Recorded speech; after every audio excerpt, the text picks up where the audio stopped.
नमस्कार, मैं हूं आपके साथ अक्षिता मौर्य। आप देख रहे हैं न्यूज़ 7 हिंदी।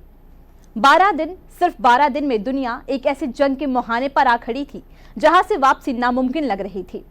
इजराइल और अमेरिका दोनों परमाणु संपन्न, दोनों ताकतवर और दोनों गुस्से में। हर दिन मिसाइलों की गड़गड़ाहट, ड्रोन हमलों की लपटें और जंग का बेकाबू उन्माद, और फिर अचानक शांति। लेकिन सवाल ये नहीं है कि शांति आई कैसे, सवाल ये है कि किसने लाया ये युद्ध विराम। और जवाब है कतर, एक छोटा सा देश लेकिन बड़ा खिलाड़ी।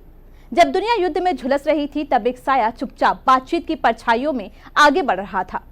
कतर के प्रधानमंत्री शेख मोहम्मद बिन अब्दुल रहमान अल थानी ने इतिहास का रुख मोड़ दिया। वो सीधे तेहरान से बात कर रहे थे, वो ईरान को मना रहे थे, और ये सब हो रहा था व्हाइट हाउस के कहने पर।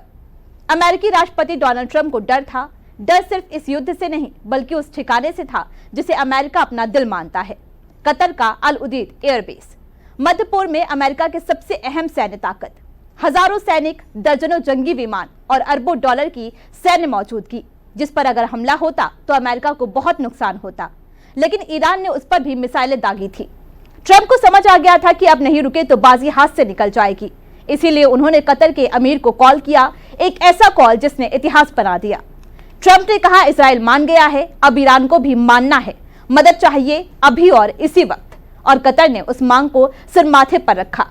प्रधानमंत्री अल थानी ने तत्काल ईरान नेतृत्व से सीधे बात की। कोई प्रेस कॉन्फ्रेंस नहीं, कोई ट्वीट नहीं, बस खामोशी में चलती एक जबरदस्त कूटनीति। और फिर आया वो पल जब ईरान ने हामी भर दी। अब शर्त ये थी, पहले ईरान सीजफायर करेगा, 12 घंटे बाद इजराइल, और फिर 24 घंटे पर यह महायुद्ध हमेशा के लिए थम जाएगा। ये कोई आम शांति नहीं थी, ये थी एक रणनीति जीत, कतर की, ट्रंप की और उस डिप्लोमेसी की जो बमों से नहीं बातों से लड़ती है।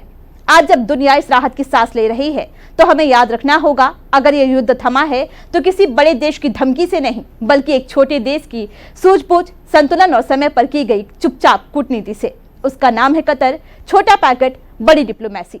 फिलहाल इस खबर में इतना ही। देखते रहिए न्यूज़ 7 हिंदी।